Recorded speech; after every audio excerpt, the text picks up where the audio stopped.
Hello दोस्तों, मेरा नाम है अशब और आपका स्वागत करता हूं मैं अपने वॉर्म फार्मेसी प्लेटफॉर्म पर।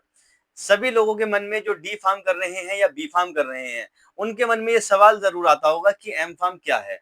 तो यहाँ इस वीडियो में हम डिस्कस करेंगे कि एम फार्म क्या है, और साथ ही मैंने आप लोगों के यहाँ कुछ पॉइंट्स मेंशन किए हैं, जिन पॉइंट से आप लोगों को सारे क्लैरिफिकेशन मिल जाएंगे, अपने सारे सवालों के जवाब आप लोगों को मिल जाएंगे। पहला पॉइंट है आप लोगों का एम फार्म क्या है, जो कि सभी स्टूडेंट्स के मन में ये सवाल जरूर आता होगा। नेक्स्ट पॉइंट है आप लोगों का इसका एलिजिबिलिटी क्राइटेरिया क्या होगा, मतलब एम फार्म हम किस बेस पर कर सकते हैं, मतलब क्या हमारे पास क्वालिफिकेशन होनी चाहिए, और अगर क्वालिफिकेशन है तो उसका कितना परसेंटेज हमारे पास उस क्वालिफिकेशन के अंदर होना चाहिए। थर्ड पॉइंट है आप लोगों का स्पेशलाइजेशन इन एम फार्म। देखिए, जब भी आप लोग अपनी अंडर ग्रेजुएशन कोर्स को करते हैं या अपने बैचलर को करते हैं, उसके बाद आप अपने मास्टर्स में किसी स्पेशलाइज्ड सब्जेक्ट को चूज करते हैं, जिससे आप इन फ्यूचर अपने उस सब्जेक्ट को बेस बनाते हैं, और आपका करियर सारा उसी पर डिपेंड करता है। इसी तरीके से आप लोग मास्टर डिग्री यानी मास्टर्स इन फार्मेसी में भी एक सब्जेक्ट को चूज करते हैं, जो कि आप लोगों के बेस बनाता है, और आप उस सब्जेक्ट को आगे लेकर के चलते हैं। नंबर फोर्थ पॉइंट है आप लोगों का सब्जेक्टिव स्टडी, विच मीन्स कि जब आप एम फार्म करते हैं तो आप लोग कौन कौन से सब्जेक्ट यहाँ पर स्टडी करते हैं। नेक्स्ट है आप लोगों का स्कोप एंड करियर अपॉर्चुनिटी, मतलब आप लोग जो लोग एम फार्म करते हैं उन लोगों का क्या करियर होने वाला है, या उनका क्या इन फ्यूचर स्कोप हो सकता है। ये सभी चीजें हम इसके वीडियो में जानेंगे। एंड नेक्स्ट है आप लोगों का सैलरी एंड ग्रोथ। ठीक है, एम फार्म कर लिया, सभी लोग किस लिए करते हैं अभी मास्टर डिग्री, इसीलिए कि उन लोगों का सैलरी ग्रोथ हो सके। तो आप लोगों का ग्रोथ कितना जाएगा, कितना सैलरी एक्सपेक्ट आप लोग यहाँ से कर सकते हैं, मतलब एम फार्म से। तो ये भी चीज आप लोगों को यहाँ से क्लैरिफाई होगी। नेक्स्ट है pros and cons of M pharm, master degree के कुछ एडवांटेज एंड डिसएडवांटेज, ये भी आप यहाँ इस वीडियो से जानेंगे। एंड लास्ट है आप लोगों का future of M pharm, master degree का फ्यूचर क्या होने वाला है। हम यहाँ पर आपको ये सारे points one by one discuss करेंगे। चलिए चलते हैं कि आप लोगों का जो एम फार्म है वो असल में क्या है। देखिए, इसकी मास्टर डिग्री जो आपकी फार्मेसी में होती है, that is the master of pharmacy, इसकी फुल फॉर्म है। नेक्स्ट 2 इयर्स का ये कोर्स होता है, और 4 सेमेस्टर्स इसके अंदर होते हैं। टाइप की अगर हम बात करें तो पोस्ट ग्रेजुएट कोर्स है, जो कि आप अंडर ग्रेजुएट के बाद यानी अपनी यूजी के बाद इसको परफॉर्म करते हैं। And focus on advance knowledge of drugs, formulation, pharmacology, research, industry and clinical practice. Mainly जो लोग एम फार्म करते हैं उनको एक एडवांस नॉलेज हो जाता है अपनी ड्रग्स का, उनकी फॉर्मुलेशन कैसे होती है, साथ ही pharmacology and research industry and clinical practice. ये सारी चीजें उन लोगों की एक एडवांस हो जाती हैं, और जिससे वो अपने करियर को आगे एक अच्छा मौका दे सकते हैं। ठीक, एलिजिबिलिटी क्राइटेरिया की अगर हम बात करें तो देखिए, डी फार्म वाले स्टूडेंट डायरेक्टली एम फार्म नहीं कर सकते, जबकि बी फार्म वाले आप डायरेक्टली एम फार्म कर सकते हैं। तो बी फार्म डिग्री में आपकी मिनिमम परसेंटेज 50 to 55% मार्क्स होने चाहिए, आइदर किसी भी यूनिवर्सिटी से। ठीक है, बट गवर्नमेंट अप्रूव वो यूनिवर्सिटी होनी चाहिए। नेक्स्ट, आप लोग अगर एम फार्म गवर्नमेंट बेस पर करना चाहते हैं तो आप एंट्रेंस एग्जाम दीजिए, दैट इज द जीपैट, यानी ग्रेजुएट फार्मेसी एप्टीट्यूड टेस्ट। ये गवर्नमेंट परफॉर्म कराती है, एनटीए द्वारा ये कंडक्ट किया कराया जाता है। आप लोग जीपेट क्वालिफाई करके अपना एम फार्म किसी अच्छी यूनिवर्सिटी जैसे जामिया हमदर्द यूनिवर्सिटी, या फिर आप लोग बीएचयू, या फिर नाइपर, इन सभी जो आप लोगों की रेप्यूटेड यूनिवर्सिटीज हैं, यहाँ से आप अपने एम फार्म को कर सकते हैं। ठीक है, बट ये डिपेंड करेगा आप लोगों की जो मतलब कट ऑफ लगती है, या आप लोगों के जो मार्क्स आते हैं जीपेट में, उसके बेस पर ये डिपेंड करता है कि आपको कौन सी यूनिवर्सिटी प्रोवाइड कराई जाती है। नेक्स्ट है स्पेशलाइजेशन इन एम फार्म, आप किस किस सब्जेक्ट के अंदर अपना स्पेशलाइजेशन कर सकते हैं। तो number one is pharmacology, that is my favourite. ठीक है, क्योंकि मैंने अपना एम फार्म फार्माकोलॉजी में ही किया, तो ये मेरा एक फेवरेट सब्जेक्ट भी है। ठीक है, तो आप लोग इसमें पढ़ते हैं drug action, toxicology, clinical trials and research. जो लोग रिसर्च में जाना चाहते हैं, ड्रग्स की एडवांस नॉलेज लेना चाहते हैं, अपनी क्लिनिकल प्रैक्टिस को इम्प्रूव करना चाहते हैं, तो वो लोग फार्माकोलॉजी का बेस ना छोड़ें, आप फार्माकोलॉजी के अंदर अपना एम फार्म कर सकते हैं। नेक्स्ट है फार्मास्यूटिक्स, ठीक है, formulation development, drug delivery system, manufacturing, ठीक है। जो लोग इंडस्ट्री में इंटरेस्टेड हैं, मतलब इंडस्ट्री में अपना करियर स्टार्ट करना चाहते हैं, ठीक है, जिन लोगों को मैन्युफैक्चरिंग का शौक है, तो वो लोग अपने फार्मास्यूटिक्स जो सब्जेक्ट है इसका इसमें एम-फार्म कर सकते हैं और अपनी अच्छी एक करियर ग्रोथ पा सकते हैं किसी भी इंडस्ट्रीज के अंदर जाकर। Pharmaceutical chemistry, drug design, synthesis and analysis, ठीक है, बहुत ज़्यादा डिमांडिंग में है क्योंकि बहुत ही कम लोग फार्मास्यूटिकल केमिस्ट्री में जो है एम-फार्म करते हैं, तो इसलिए इसकी डिमांड बहुत ज़्यादा है। तो जो लोग अपने आपका इंटरेस्टेड हैं, केमिस्ट्री में इंटरेस्टेड हैं, वो लोग फार्मास्यूटिकल केमिस्ट्री में कर सकते हैं और ये लोग भी अपनी फार्मास्यूटिकल इंडस्ट्री में जाकर अपने करियर को अब एक अच्छा नया पाथ दे सकते हैं। नेक्स्ट हम बात करते हैं फार्माकोग्नोसी, ठीक है, medicinal plants, herbal drugs research. सभी लोग जानते हैं कि रिसेंटली जो है हर्बल ड्रग्स का बहुत ज़्यादा यूज़ किया जा रहा है एज़ कम्पेयर टू एलोपैथिक, ठीक है, क्योंकि इनके बहुत कम साइड इफ़ेक्ट्स होते हैं, तो इसी वजह से लोग फार्माकोग्नोसी के अंदर इंटरेस्टेड हैं, नई-नई रिसर्च टेक्नोलॉजी इस पर डेवलप की जा रही हैं, ठीक है। तो जो लोग इंटरेस्टेड हैं प्लांट्स में या फार्माकोग्नोसी सब्जेक्ट में, तो वो भी अपने आप को इसके अंदर एम-फार्म करा सकते हैं और अपनी जो एकेडमिक्स में जाना चाहते हैं, वो एकेडमिक्स में फार्माकोग्नोसी से भी जा सकते हैं, ठीक है। बेसिकली तो जो लोग एकेडमिक्स में जाना चाहते हैं, उन सभी लोगों के लिए सारे सब्जेक्ट कंपल्सरी हैं, वो किसी में भी कर सकते हैं, ठीक है। नेक्स्ट है आप लोगों का फार्मेसी प्रैक्टिस या फिर clinical pharmacy, patient counselling, hospital pharmacy and drug interaction. देखिए जो बड़े-बड़े सेटअप्स हैं या जो लोग अब्रॉड जाना चाहते हैं क्लिनिकल फार्मेसी में, ठीक है, एज अ क्लिनिकल फार्मासिस्ट, तो वो फिर क्लिनिकल फार्मेसी या फिर फार्मेसी प्रैक्टिस में अपना एम फॉर्म कर सकते हैं। बिकॉज आप लोग यहाँ पे एक जो आपका सब्जेक्ट है फार्माकोथेरेपेटिक्स, उसको बहुत अच्छे से आप लोगों को पढ़ाया जाता है, उसको एक एडवांस नॉलेज दी जाती है। बिकॉज आप लोगों का बड़े सेटअप पे काम ही ये होता है कि पेशेंट की जो एमएआर चार्ट होता है उसको ऑडिट करना, यानी जो ड्रग पेशेंट को दी जा रही हैं उसको आप टाइम टू टाइम ऑडिट करते हैं, उसको कोई ड्रग गलत तो नहीं दी जा रही। ये सारी चीज़ें एक क्लिनिकल फार्मासिस्ट का काम होता है, तो आप अपना एम-फार्म इसमें भी कर सकते हैं। जिन लोगों को डायरेक्ट पेशेंट इंटरेक्ट करने का मतलब इंटरेस्ट है, उन लोगों को कि वो डायरेक्ट पेशेंट से इंटरेक्ट करना चाहते हैं या फिर उन लोगों को हॉस्पिटल जॉब में इंटरेस्ट है, तो वो क्लिनिकल फार्मेसी या फिर फार्मेसी प्रैक्टिस में अपना एम-फार्म कर सकते हैं। एंड लास्ट है आप लोगों का industrial pharmacy, production, quality control या फिर रेगुलेटरी अफेयर्स, ठीक है। इंडस्ट्रियल फार्मेसी में आप लोग एम-फार्म करके अपने आप को प्रोडक्शन यूनिट में, यानी जो इंडस्ट्रीज के अंदर होती हैं, नेक्स्ट क्वालिटी कंट्रोल जहाँ पे दवाइयों की क्वालिटी को कंट्रोल किया जाता है, एंड आपका रेगुलेटरी अफेयर जो कि एक डिमांडिंग फील्ड है रिसेंटली, ओके। तो इन सभी चीजों में आप लोग अपने आप को लेकर जा सकते हैं आफ्टर एम-फार्म, ठीक है। नेक्स्ट है आप लोगों का सब्जेक्ट यूज स्टडी, मतलब आफ्टर एम मतलब एडमिशन के बाद आप लोग एम फार्म में कौन कौन से सब्जेक्ट स्टडी करते हैं। एडवांस फार्माकोलॉजी, यहाँ पर आप एडवांस फार्माकोग्नोसी, मतलब according to your M pharm specialization, मतलब जब आप अपना स्पेशलाइजेशन सब्जेक्ट चुन लेते हैं, उसके बाद ही ये डिसाइड होता है कि आपको कौन सी एडवांस नॉलेज दी जाएगी, फार्माकोलॉजी की, कोग्नोसी की, या फिर मेडिकेम की, या फिर इंडस्ट्रियल फार्मेसी की। ओके, ये सभी चीजें डिपेंड करेंगी आपके एम फॉर्म के बेस पर। नेक्स्ट आप लोगों को ड्रग रेगुलेटरी अफेयर्स के बारे में भी यहाँ पर पढ़ाया जाएगा। ड्रग रेगुलेटरी अफेयर जो कि अभी बहुत डिमांडिंग है, और इसके ऊपर मैं एक नया वीडियो आप लोगों को बना दूंगा कि रेगुलेटरी अफेयर्स में आप लोग क्या कर सकते हैं, ठीक। नेक्स्ट है आप लोगों का क्लिनिकल रिसर्च, ठीक है। जो क्लिनिकल रिसर्च में जाना चाहते हैं, यानी क्लिनिकली चीजें देखना चाहते हैं कि कैसे दवाएं इफेक्ट करती हैं टू द पेशेंट, ये सब चीजें आप लोग स्टडी करते हैं।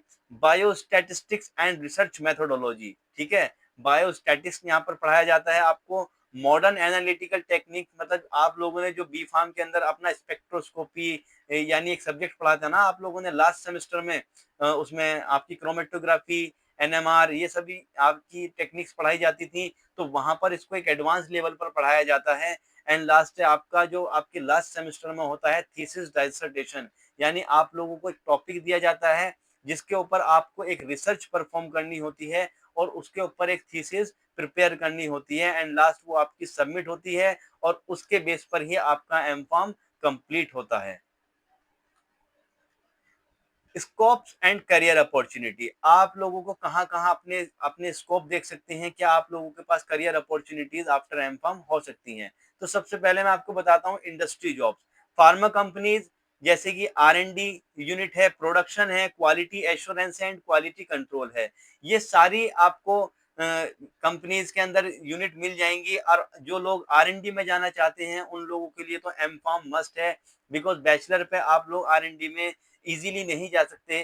ठीक है, तो आप लोग after M pharm research and development में जा सकते हैं, but production, quality assurance and quality control after M pharm आप लोगों को इन यूनिट्स के अंदर बहुत अच्छी ग्रोथ मिलती है, इसलिए आप लोग इन सभी में अपना करियर बना सकते हैं।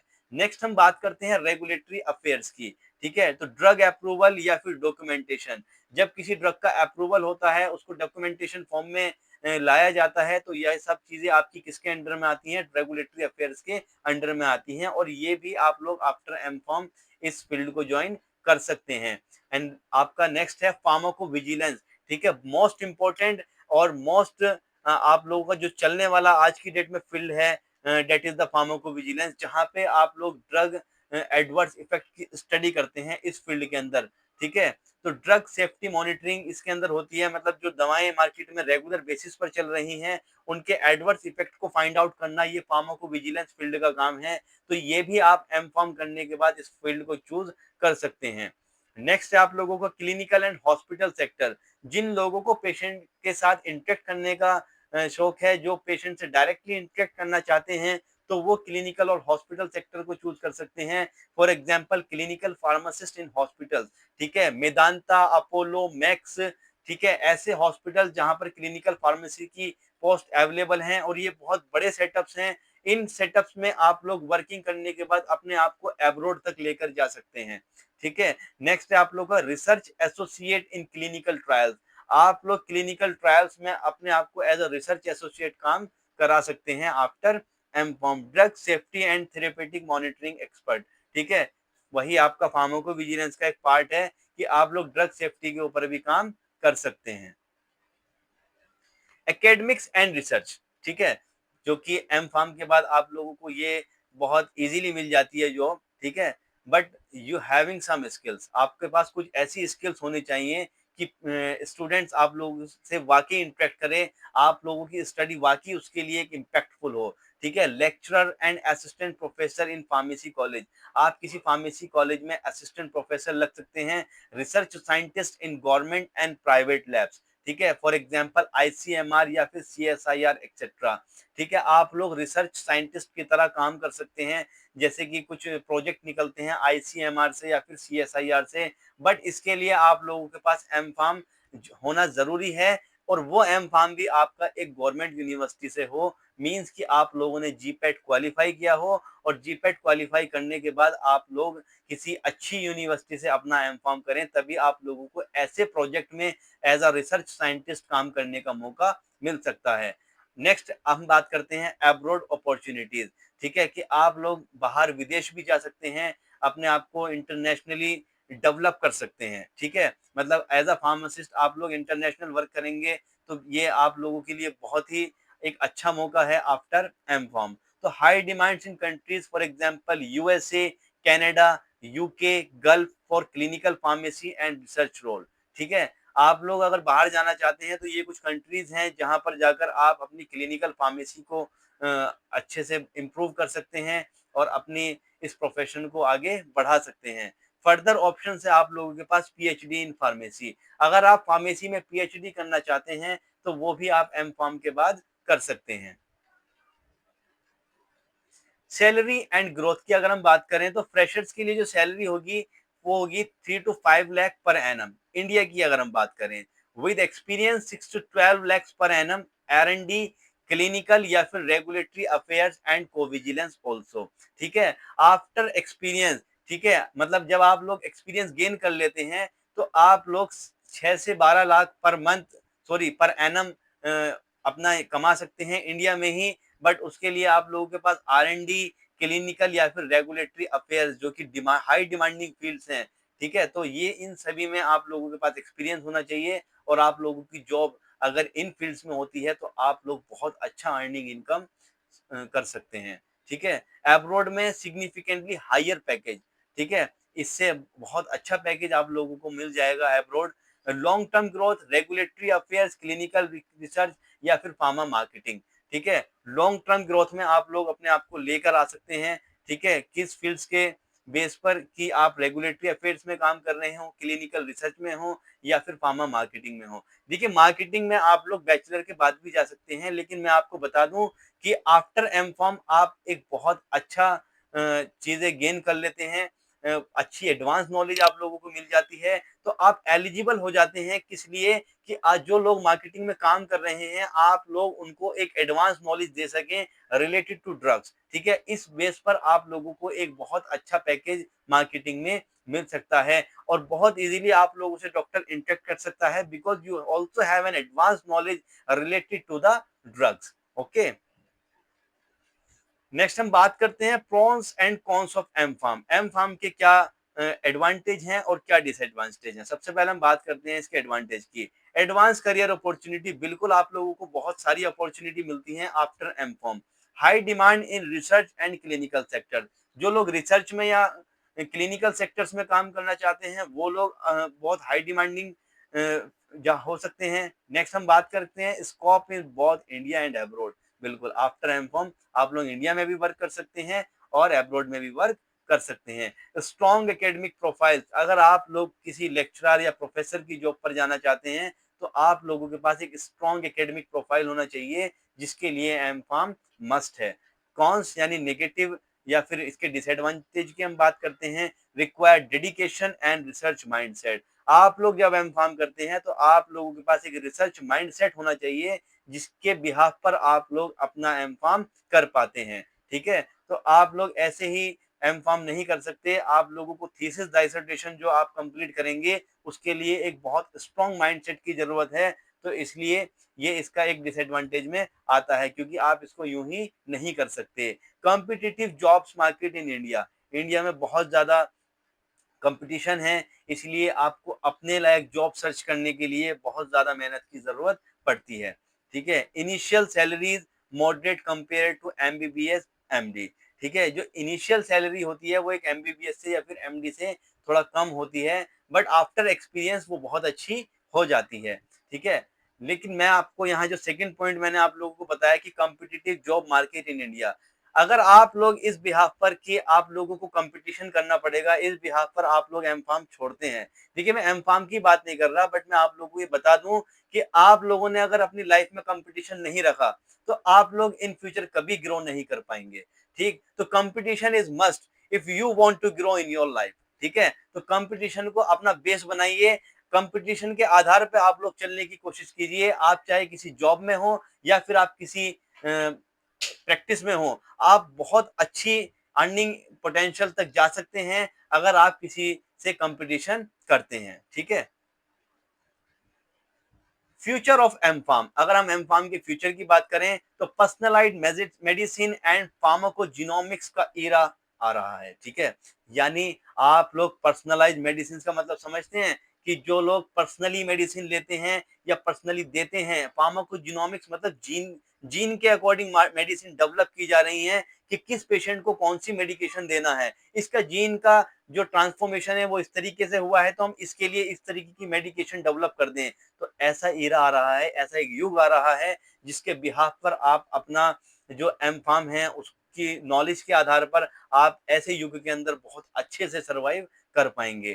फार्मा इंडस्ट्री बूम यानी बायोलॉजिक्स, वैक्सीन, हर्बल ड्रग। अभी आप लोगों ने रिसेंटली देखा कि कोविड-19 के अंदर किस तरीके से वैक्सीन की तेजी से वैक्सीन की मार्केट बढ़ी और वैक्सीन को डेवलप कराने के लिए डिफरेंट डिफरेंट जो इंडस्ट्रीज हैं वो आगे आई। तो इस तरीके से जब आप लोगों के पास एक ग्रेट नॉलेज होगा तो आप अच्छी वैक्सीन बना सकते हैं और ऐसी बीमारियां, ऐसी डिजीज जो मार्केट के अंदर जिनका इलाज अभी तक नहीं है, आप उनका इलाज भी मार्केट के अंदर ढूंढकर ला सकते हैं आप अपनी नॉलेज से, ठीक है। क्लिनिकल फार्मासिस्ट की डिमांड बढ़ रही है हॉस्पिटल्स में, बिल्कुल। आप जब किसी हॉस्पिटल्स के अंदर जाते हैं तो वहाँ पर जो आपको दवा देने का काम कर रहा है, वो सिर्फ़ एक नर्स दे रहा है या जो लोग वहाँ पे काम कर रहे हैं छोटे सेटअप पे, वो ही आपको दवाई दे रहे हैं। लेकिन क्लिनिकल फार्मेसी आपकी पूरी ऑडिट करता है, 24 घंटे के आप लोगों को ऑडिट करता है, देखता है कि आपको पर्टिकुलर ड्रग्स टाइम से दिया गया है या फिर नहीं दिया गया। तो इस वजह से हाई डिमांडिंग में हैं आप लोग, आप अपनी स्किल्स को रेगुलर बेसिस पर बढ़ाइए। स्टार्टअप्स एंड एंटरप्रेन्योरशिप अपॉर्च्युनिटी, आप लोग स्टार्टअप्स कर सकते हैं, अपना खुद का फार्मेसी खोल सकते हैं, अपनी खुद की रिसर्च लैब्स ओपन कर सकते हैं या फिर कंसल्टेंसी बिजनेस भी ओपन कर सकते हैं। ये सारे फील्ड्स हैं आप लोगों को जो आगे इन फ्यूचर ग्रो करा सकते हैं। तो फ्यूचर में आप लोग बहुत डिमांडिंग में हैं, अपने आप को किसी से भी कंपेयर मत कीजिए और अपनी स्किल्स को रेगुलर बेसिस पर बढ़ाते रहिए।